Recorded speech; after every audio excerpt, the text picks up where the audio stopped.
The film industry started in Wilmington area back in 1983 when Dino De Laurentiis came to the area to build a film studio. He brought in certain people from the outside to sort of lead the way and to begin that process.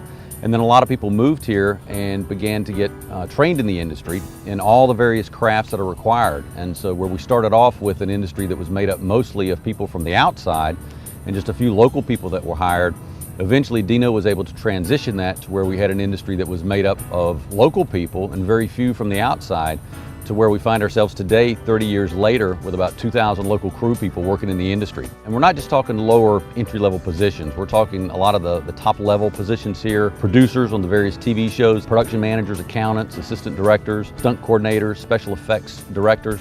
Those are all folks that live in New Hanover County and are part of this community and just happen to make their living in the film industry. We find ourselves with a lot of the shows that are shot here now with crews of 125 to 150 people, and easily 95 to 97% of those crews are all made up of local people. They go to church with you, their spouse may work at a job with your spouse, or their kids go to school with your kids, and they're just part of the fabric of this community.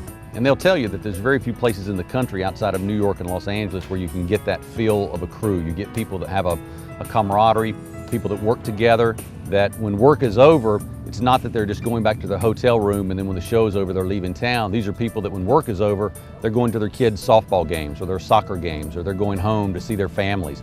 And so these are people that are part of the community. And it makes a difference when you have that kind of a crew working on these productions, and they've noticed it.